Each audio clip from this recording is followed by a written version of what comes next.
ওয়ালাইকুম আসসালাম।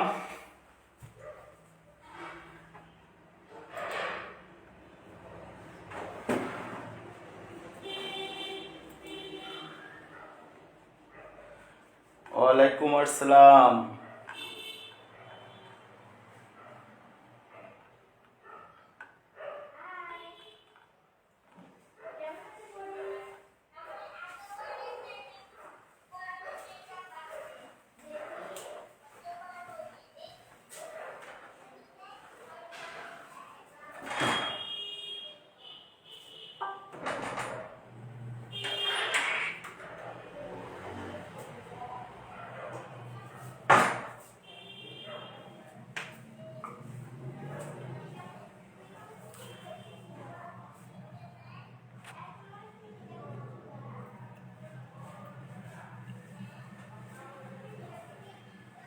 কি আজকে কি ক্লাস হবে না হবে না? অনেকে তো জয়েন করেনি, কেবল 32 জন। 8টা 6 বাজে।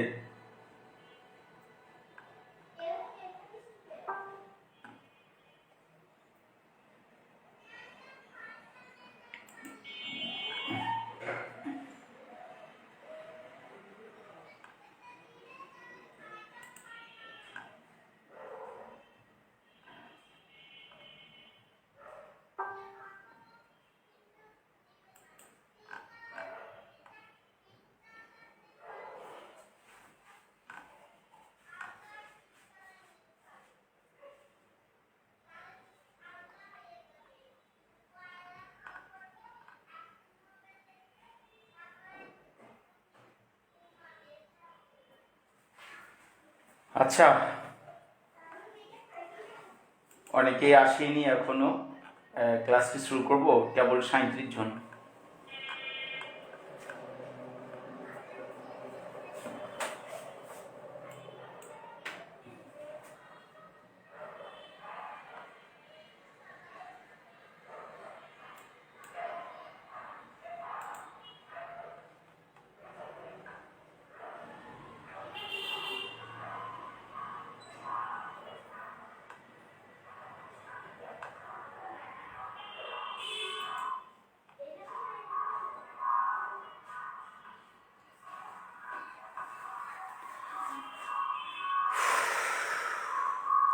একটু ওয়েট করি আমরা, একটু সবাই জয়েন করুক।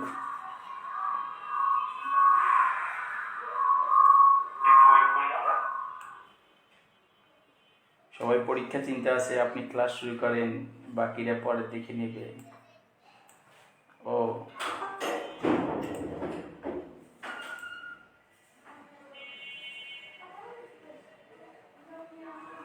আচ্ছা, তাহলে আমরা ক্লাস শুরু করি।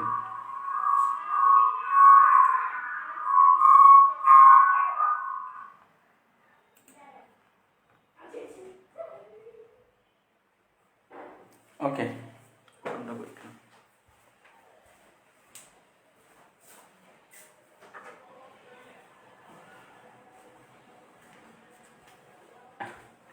আজকে তোমাদের যে বিষয়টা বলতে চাচ্ছি সেটা হলো, আজকে আমার টপিক, অনেকেই বলেছে যে ফিগার অফ স্পিচ নিয়ে আলোচনা করতে। তো ফিগার অফ স্পিচ এটা নিয়ে আলোচনা করতে বলছিল অনেকে আমাকে কমেন্ট করছে যে ফিগার অফ স্পিচ নিয়ে আলোচনা করতে হবে।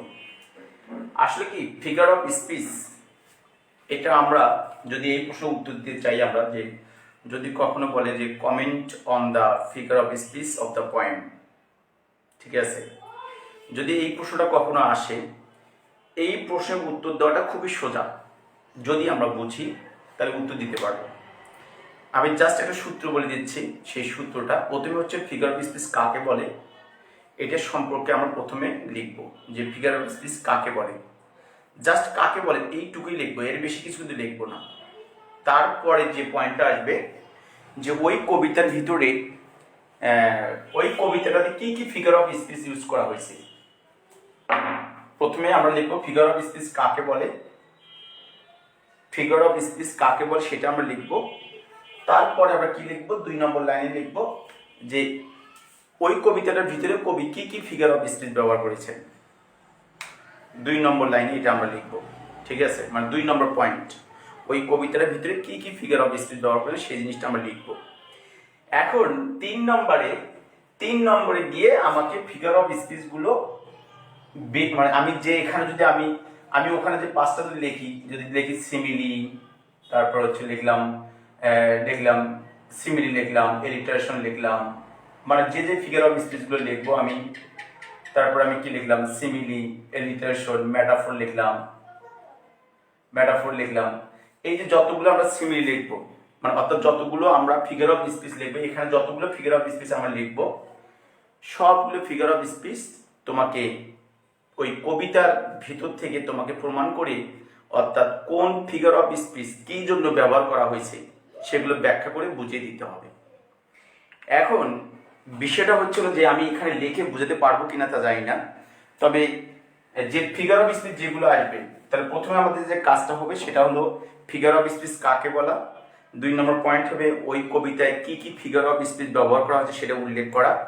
তারপরে যে ফিগার অফ স্পিচগুলোর কথা আমি উল্লেখ করলাম সেগুলো কবিতার ভিতর থেকে বের করে সেগুলোকে আলোচনা করতে হবে। যেমন সাধারণত আমাদের 13টা ফিগার অফ স্পিচ সম্পর্কে আমাদের ধারণা থাকতে হবে। 13টা তো না, মানে মোটামুটি কবিতার ভিতরে অনেকগুলো আছে। আমাদের ফার্স্ট ইয়ারে দেখা যাচ্ছে যে 13 থেকে 17টা ফিগার অফ স্পিচ পড়লে মোটামুটি কবিতার ভিতরে আমরা সবই পাবো। প্রতিটা কবিতা 7টা বা 5টা বা 6টা করে ফিগার অফ স্পিচ থাকে, সেগুলো আমরা ব্যাখ্যা দিতে পারবো, ঠিক আছে। তো এখন বিষয়টা হচ্ছিল যে আমি বুঝলাম এটা সিমিলি। যেমন একটা কথা বললাম, এখানে লেখা হলো আই ওয়ান্ডার্ড, আমি একটা লিখলাম I wander লংলি as a cloud,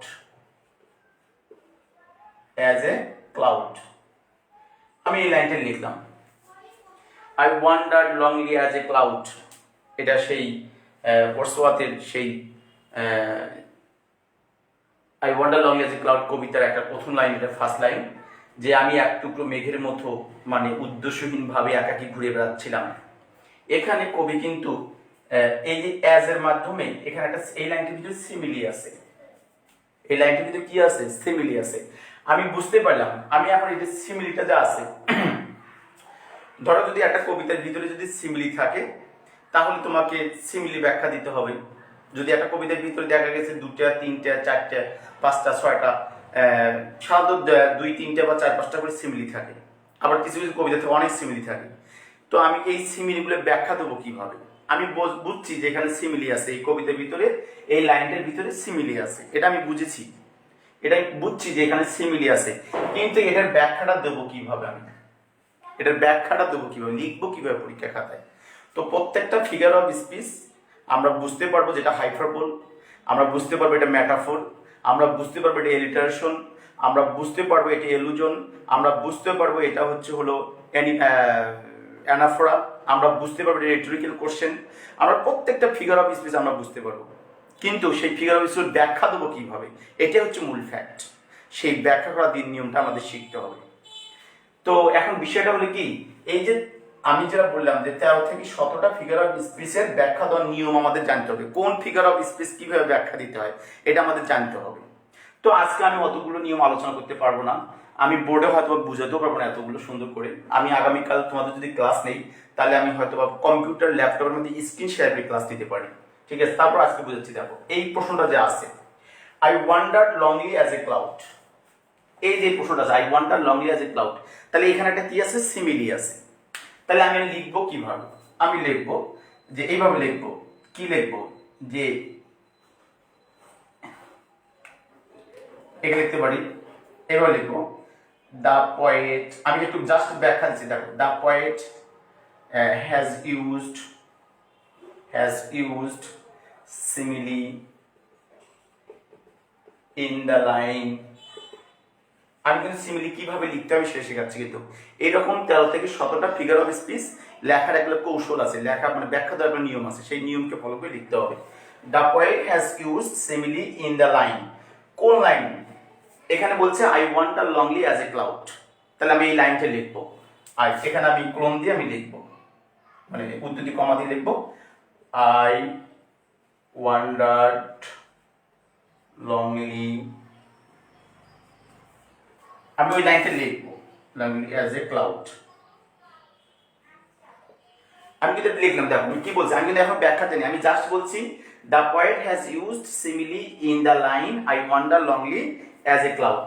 এই লাইনটির ভিতরে লেখক সিমিলি ব্যবহার করেছেন, ঠিক আছে? এখানে তিনি কি ব্যবহার করেছেন? সিমিলি ব্যবহার করেছেন। ওকে, একটা মিনিট।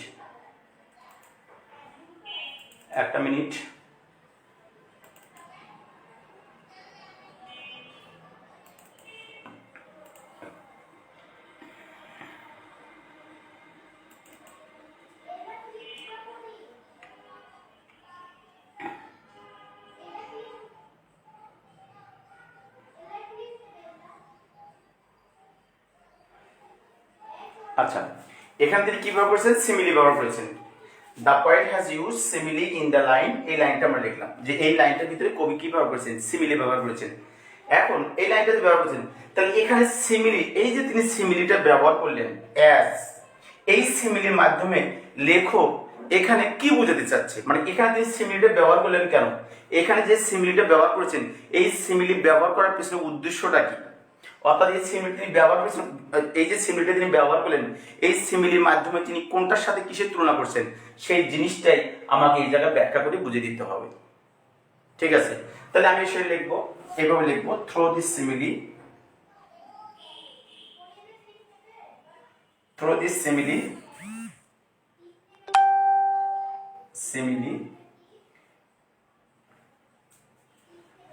কি লিখবো?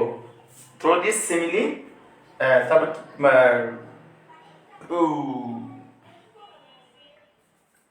আমি মনে হয় সিমিলি মানটা ভুল করছি, মনে হয় কোথায় গেল, না ঠিকই তো আছে। হ্যাঁ, মানে কি বলছে? থ্রো দিস সিমিলি, ঠিক আছে? মানে এই যে সিমিলিটার মধ্য দিয়ে লেখক কি, মানে থ্রো দ্য সিমিলি, এই সিমিলিটার মধ্য দিয়ে মানে লেখক কি করছে, মানে এই সিমিলির মধ্য দিয়ে দ্য পয়েট এটার মধ্যে দিয়ে কি করছে, যে এই যে I wander লংলি as a cloud, এখানে কবি তার নিজের চলাফেরাটাকে এক টুকরো মেঘের চলাফেরার সাথে তুলনা করেছেন, সেইটাই আমি লিখবো এখানে। Throw this simile the poet compare, মানে তুলনা করেছেন, কম্পেয়ার্স, মানে কম্পেয়ার্স লিখবো, কম্পেয়ার্স দিয়ে কি লিখবো? কম্পেয়ার্স মানে কি বলছে? কম্পেয়ার্স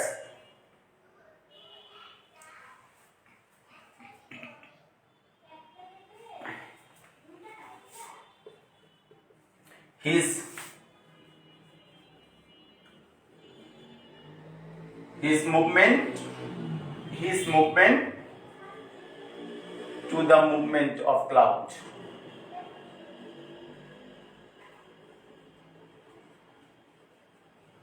এই যে আমি একটু লিখলাম, আমি এখানে বলছি যে এই যে সিমিলিটা আছে, এটা কিন্তু আমাদের একটা খেয়াল রাখতে হবে। আমরা যে কবিতাটা পড়বো, ওই কবিতাটা প্রত্যেকটা সিমিলি, সেই সিমিলির পিছনে ব্যবহার, সিমিলির মাধ্যমে তিনি কি করতে, ওই সিমিলিটা কোন উদ্দেশ্যে তিনি ব্যবহার করছেন, সিমিলিটার কাজ কি ছিল, সেটা তোমাকে ব্যাখ্যা দিতে হবে। তাহলে আমি এখানে লিখলাম the poet has use simile in the line I wander লংলি as a cloud, যে এক টুকরো, মানে বলছি এই লাইনটার ভিতরে সিমিলি আছে, আর থ্রো দিস সিমিলি, এই সিমিলির মধ্য দিয়ে দ্য পোয়েট কম্পেয়ার্স, মানে তিনি তুলনা করেছেন হিজ মুভমেন্ট, তার চলাফেরাটাকে, to the movement of cloud, মানে এক টুকরো মেঘের সাথে তিনি চলাফেরা করেছেন। এইভাবে আমরা প্রথম সিমিলিটা গেল।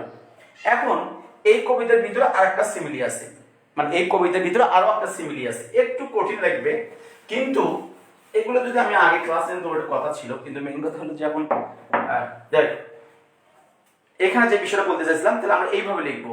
তাহলে একটা কবিতার ভিতর 3টে 4টে সিমিলি থাকতে পারে, 5টাও থাকতে পারে।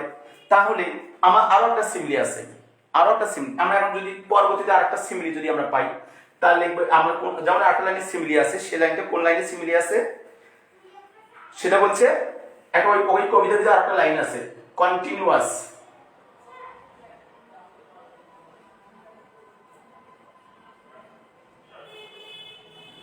কন্টিনিউয়াস অ্যাজ দ্য স্টার্স, কি বলছে যে continuous as the stars that shine, এটা একটা লাইন। এই লাইনটার মধ্যে কিন্তু সিমিলি আছে, বলছে যে continuous as stars, as the stars that shine in the Milky Way, in the Milky Way, Milky Way. এই যে একটা লাইন লিখলাম আমি, এই লাইনটার ভিতরে কিন্তু সিমিলি আছে, কিন্তু এখানে যে সিমিলিটা অ্যাজটা ব্যবহার করেছে, এই সিমিলির দ্বারা বলতেছে লেখক এখানে কি বলতে যাচ্ছে, যে আমি যে একটা ড্যাফোডিল ফুলের একটা ভিড় দেখতে পেয়েছিলাম, ঠিক আছে, তাদের সংখ্যাটা এই পরিমাণ যে আকাশের তারা, অর্থাৎ আকাশের ছায়াপথে যতগুলো তারা রয়েছে, আকাশের ছায়াপথে যতগুলো তারা আছে, অসংখ্য তারা রয়েছে, ঠিক ড্যাফোডিল ফুলের সংখ্যাটাও কিন্তু ঠিক অতগুলো। ঠিক আছে, আকাশের তারা যেমন গণিত শেষ করা যাবে না, ড্যাফোডিল ফুলের সংখ্যাটাও কিন্তু কখনো গণিত শেষ করা যাবে না। তিনি এই এই সিমিলিটার মধ্য দিয়ে তিনি লেখক কি করতে চাচ্ছেন, কি বুঝতে চাচ্ছেন, যে তিনি মানে ড্যাফোডিলের ফুলের যে সংখ্যাটা, যে ড্যাফোডিল ফুল যে মানে একদম মানে আনকাউন্টেবল, সেই জিনিসটা কিন্তু তিনি ব্যাখ্যা করতে চাচ্ছেন। এই সিমিলিটার মধ্য দিয়ে লেখক ওটাই কিন্তু আমাদেরকে বোঝাতে চাচ্ছে। তিনি বলতেছেন continuous as the stars that shine in the Milky Way, উনি বলতে চাচ্ছেন যে আকাশের তারা যেমন ছায়াপথে, আকাশের তারা যেমন গণিত শেষ করা যাবে না, গণনা করে যেমন শেষ করা যাবে না, তো আমি যে ড্যাফোডিল ফুলের যে ভিড়টা দেখেছিলাম, ঠিক এই ড্যাফোডিল ফুলের ভিড়টা যেন সেই আকাশের তারার মতো, যে এটা কখনো গণিত শেষ করা যাবে না। তাহলে এই যে সিমিলিটা এখানে ব্যবহার করা হয়েছে, এই সিমিলির মধ্য দিয়ে লেখক কি বোঝাতে চাচ্ছে, যে তিনি ড্যাফোডিল ফুলের সংখ্যাটাকে তিনি আকাশের তারার সাথে কি করেছেন, আকাশের তারার সংখ্যার সাথে গণনা করেছেন। আকাশের তারা যেমন গণিত শেষ করা যাবে না, ঠিক ওই রকম ড্যাফোডিল ফুলের সংখ্যাটাও গণিত শেষ করা যাবে না। এই সিমিলির মধ্যে দিয়ে কিন্তু লেখক এটা বুঝাতে চাচ্ছেন। ঠিক আছে, তাহলে এই সিমিলি লাইনটা আমরা লিখবো এইভাবে লিখবো। তখন আমরা এই জায়গায় লিখবো, কি লিখবো, উই অলসো, আমরা 2 নম্বর সিমিলি পাইছি যে we also see the use, we also see the use of simile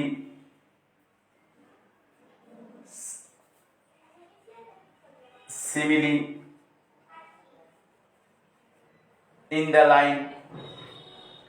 তারপর আমরা এই লাইনটা দেবো, যে লাইনটা আছে এই লাইনটা দেবো, কন্টিনিউয়াস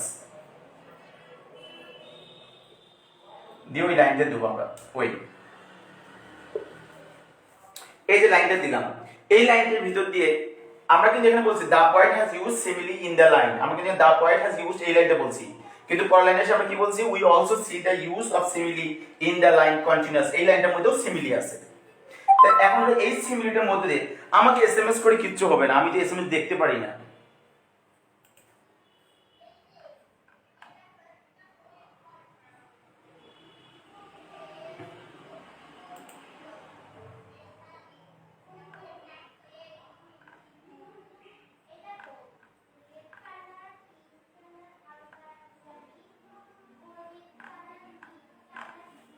কেটে গেছে নাকি? হ্যালো, লাইভ তো হচ্ছে।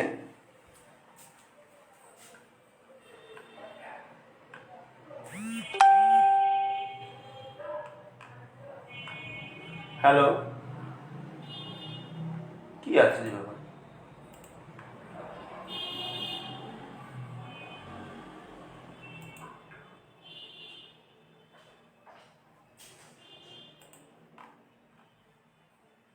লাইন কি কেটে গেছে নাকি? আচ্ছা যাই হোক, এখন আপনাদের পরে যে লাইনটা, তাহলে বলছে কন্টিনিউয়াস কি বলছে, continuous as the stars that shine. এই যে লাইনটা বললাম, এই সিমিলির মধ্যে দিয়ে কি বোঝানো হয়েছে? এই সিমিলির মধ্যে দিয়ে বোঝানো হচ্ছে যে ড্যাফোডিল ফুলের সংখ্যাটা যে অর্থাৎ আকাশের যে তারার যে সংখ্যা তার সাথে ড্যাফোডিল ফুলের সংখ্যাটা কি করা হয়েছে, তুলনা করা হয়েছে। তাহলে আমরা সেই জিনিসটা এখানে লিখবো। কি লিখবো এখন, মানে here the poet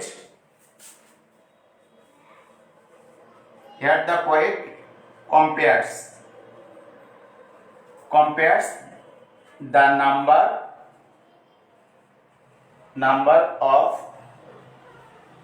daffodils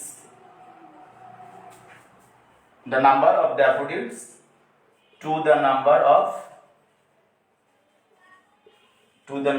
of stars in the sky.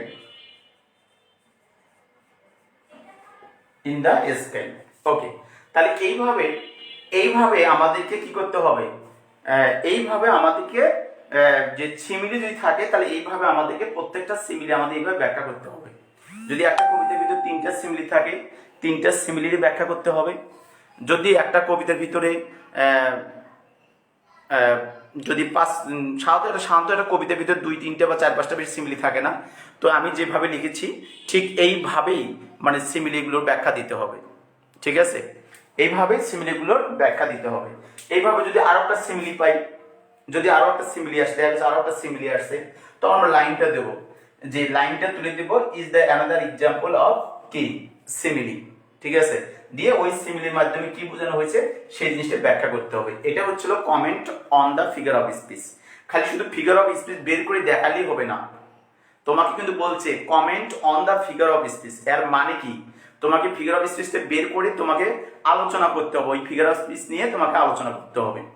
যারা বুঝছে তারা কিন্তু বুঝে গেছে, সব ফিগার অফ স্পিচ বুঝে গেছে যে প্রত্যেকটা ফিগার অফ স্পিচ ব্যবহারের পিছনে অনেকগুলো কারণ থাকে, সেই কারণটা তোমাকে যুক্তি সহকারে দেখাতে হবে।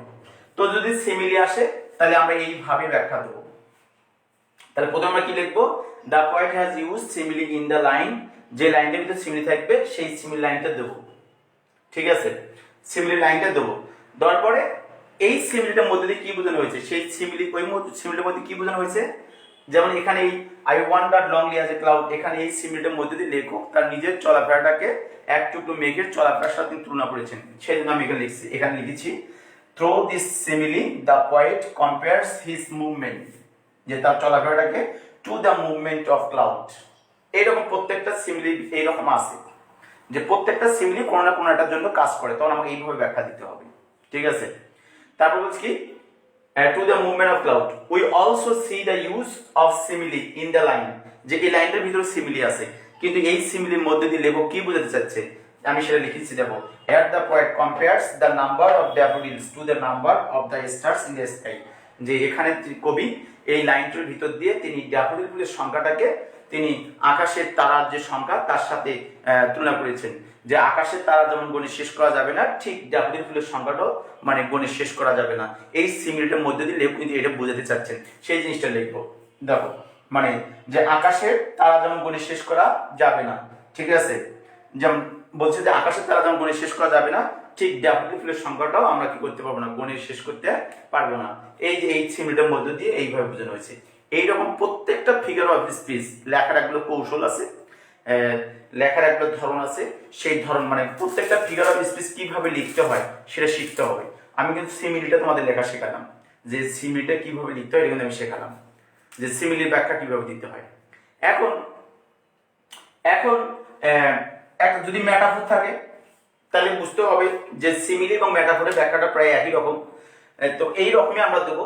যেমন আমি একটা লাইন বলি তোমাদেরকে একটু দেখি, এখানে লিখছি আমি, দেখো আমি যদি আমি মেটাফোরের ব্যাখ্যা দিই, জাস্ট মেটাফোরের ব্যাখ্যা দেবো। এখন দেখো,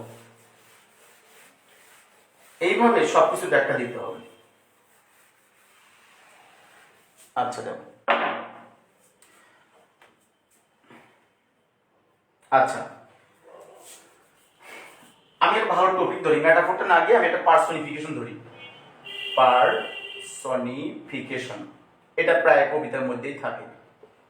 পার্সনিফিকেশন এটা তো জানোই তোমরা, পার্সনিফিকেশন কি জানো তোমরা? যখন কবি একটা বস্তুর মধ্য দিয়ে একটা প্রাণীর বৈশিষ্ট্য ফুটে তোলে, সেটাকে বলা হয় পার্সোনিফিকেশন। আমি একটু বলি আবার, যখন কবি একটা বস্তুর মাঝে যখন প্রাণীর প্রাণবন্ত দেয়, অর্থাৎ প্রাণীর বৈশিষ্ট্য যদি ফুটে তোলে একটা বস্তুর মধ্য দিয়ে, তাহলে সেটা হচ্ছিল কি পার্সোনিফিকেশন। যেমন I wander lonely as a ক্লাউডের মধ্যে লেখা ছিল যে fluttering and dancing in the breeze, fluttering and dancing, যে তারা দোল খাচ্ছিল এবং নাচতেছিল ইন দ্য ব্রিজ, মৃদু বাতাসের তালে।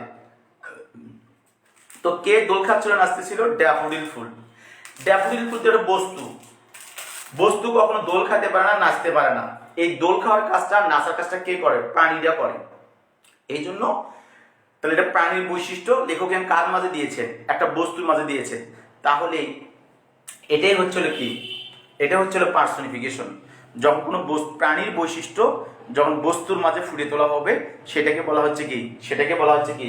পার্সোনিফিকেশন। যেমন একটা কথা ছিল, যে লাইনটা ছিল যে ফ্লাটারিং অ্যান্ড ডান্সিং, যেমন হচ্ছে flattering, FLUTTERING,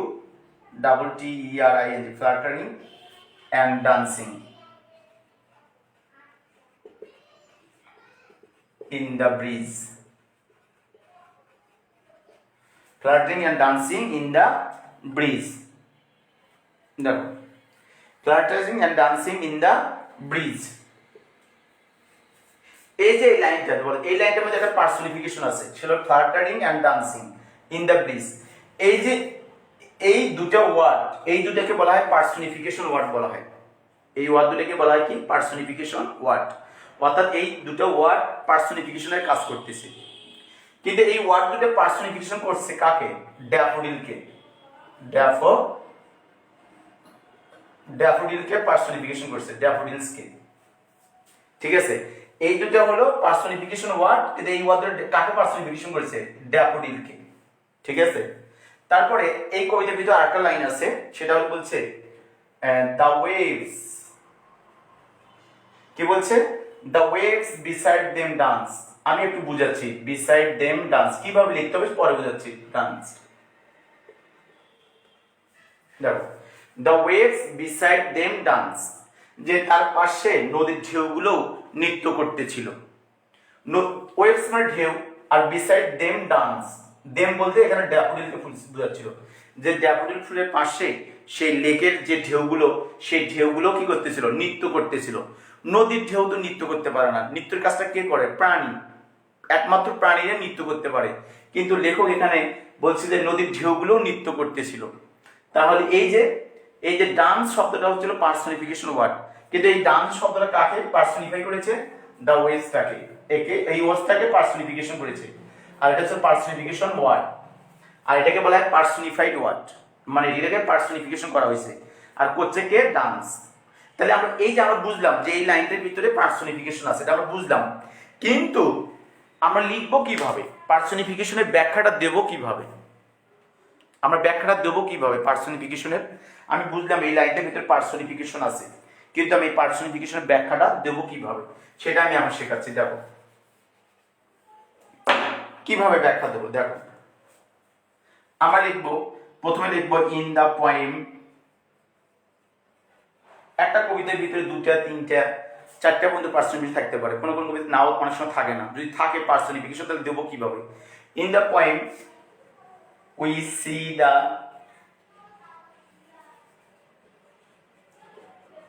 we see the use of personification. In the poem we see the use of personification in the line, in the line, সেই লাইনটা পার্সোনিফিকেশন ইন দ্য লাইন, সেই লাইনটা কোনটা? এই লাইনের ভিতরে পার্সোনিফিকেশন আছে, আমরা এটা লিখবো।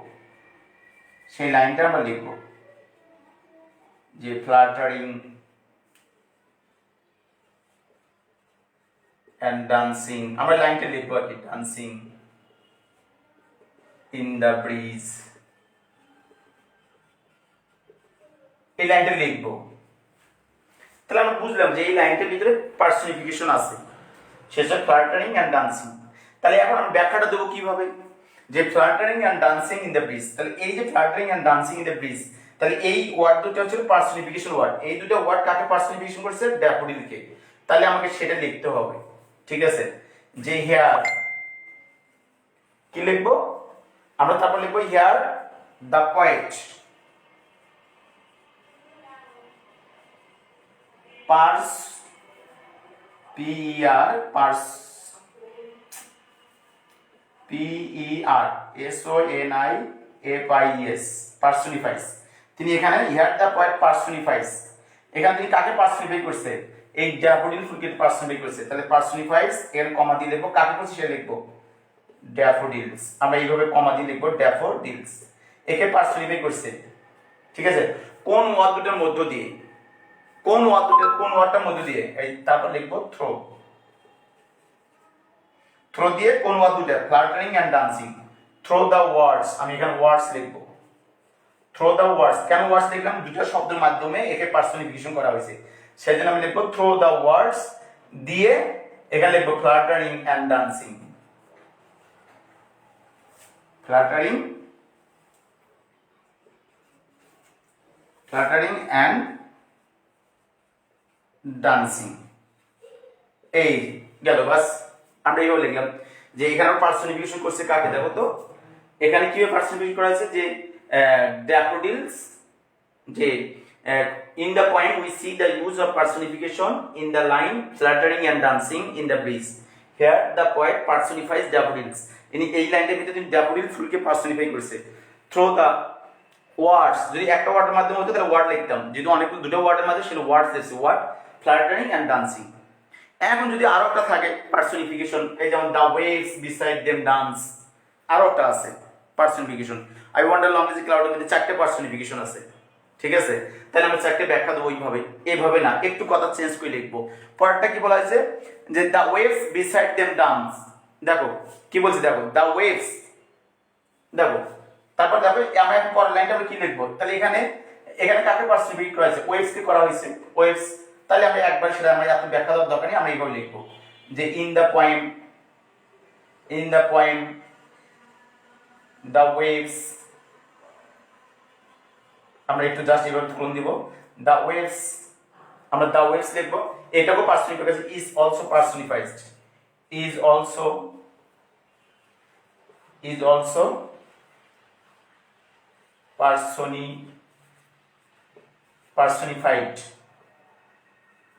personified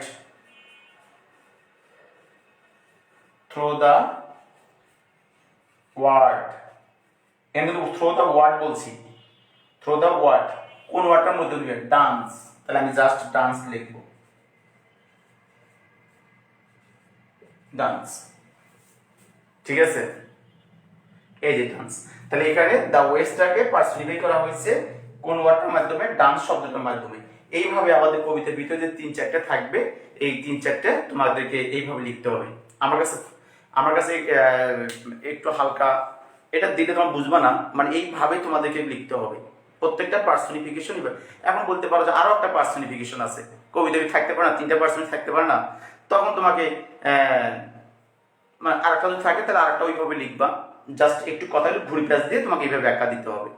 তখন তুমি যে লাইনে বই থাকবে তাই লিখবা the waves beside the dance, এখানে লিখবে যে is another example of personification here the poet, মানে এখানে এই লাইনের ভিতর যাকে পার্সনিফিকেশন করছে সেটা তোমাকে ব্যাখ্যা দিতে হবে। এইভাবে পার্সনিফিকেশনের ব্যাখ্যাটা দিতে হয়, ঠিক আছে? ওকে, এবার তাহলে আমাদের কি গেল? সিমিলিটা গেল, পার্সনিফিকেশনটা গেল, ঠিক আছে? আমার কাছে ফরম্যাট আছে, আমি এই ফরম্যাটটা দিয়ে দেবো, সমস্যা নেই। আর মেইন কথা হলো যে ফরম্যাটটা দিয়ে দেবো, এবং সমস্যা নেই, ফরম্যাটটা দিয়েও তোমার লিখতে পারবো। ওকে, এবার আরেকটা ফিগার অফ স্পিচ আছে। আচ্ছা দেখি লাইন ঠিক আছে কিনা, সবাই চলে গেছে কিনা। আরেকটা পার্সনিফিকেশন আছে, দেখো আরেকটা ফিগার অফ স্পিচ। ধরো সিম্বল, মনে করো একটা সিম্বল থাকতে পারে, সিম্বল একটা কিন্তু figure of speech. Symbol SYMBOL, symbol একটা কিন্তু ফিগার অফ স্পিচ। সিম্বল তো তোমরা বোঝোই, সিম্বল কি?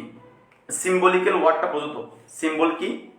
যে প্রতিটা কবিতার ভিতরে না, কিছু সব কবিতার ভিতরে সিম্বল থাকে না।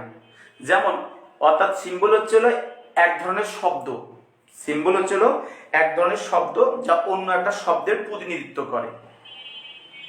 ঠিক আছে, শব্দ সিম্বল হতে পারে একটা বস্তু, হতে পারে একটা ব্যক্তি, যে কোনো জিনিস হতে পারে।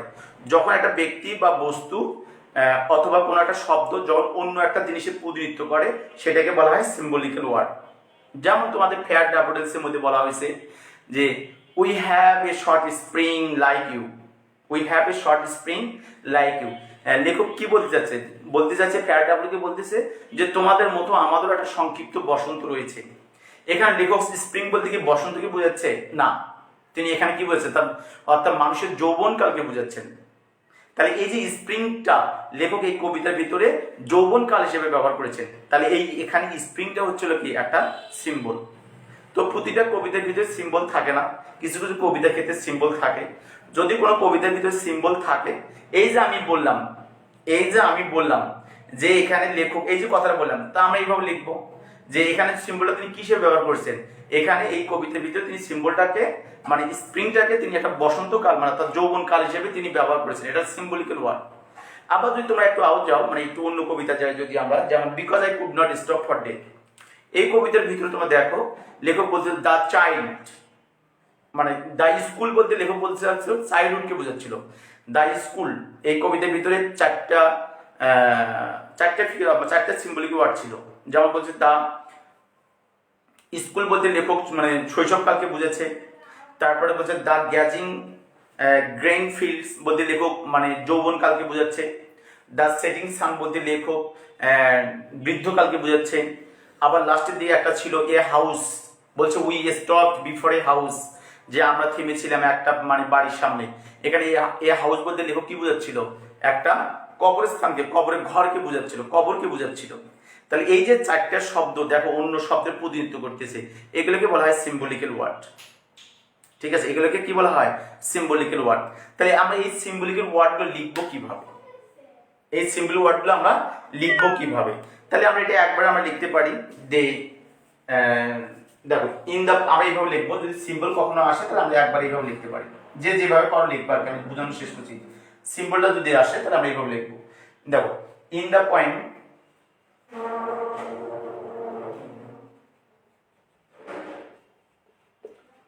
the poet has, in the poem the poet আমরা দেব symbolizes ঠিক আছে the word, ঠিক আছে। in the poem the poet symbolizes the word, মানে কোন ওয়ার্ডটাকে তিনি সিম্বলাইজ করেছে, মানে কোন ওয়ার্ডটাকে তিনি সিম্বলাইজ করেছে। দেখো কোন ওয়ার্ডটাকে, ধরো school, the school, symbolize the word দেবো এখানে, দ্য ওয়ার্ড দা স্কুল। এই শব্দটাকে তিনি সিম্বলাইজ করেছেন কি হিসেবে? অ্যাজ, কি দেবো? অ্যাজ দিয়ে কি হিসেবে তিনি সিম্বলাইজ করেছেন? চাইল্ডহুড হিসেবে। কি হিসেবে? চাইল্ডহুড। তাহলে আমি এখানে যে হিসেবে হবে সেটার নাম লিখবো এখানে, চাইল্ডহুড, কমা। তাহলে দা স্কুলটাকে তিনি সিম্বলাইজ করেছেন কি হিসেবে? চাইল্ডহুড হিসেবে। আবার ওখানে কি বলা হয়েছে? আরেকটা জিনিস ছিল, কি ছিল বলো? আরেকটা কি ছিল? সেটা হলো the fields of gazing grain, the fields of gazing grain. তাহলে এখানে কমা দিয়ে আমরা সেটা লিখবো। কোন আরেকটা কোন ওয়ার্ডটা? সেটা লিখবো the fields, FIELDS, the fields of the fields of গ্যাজিং।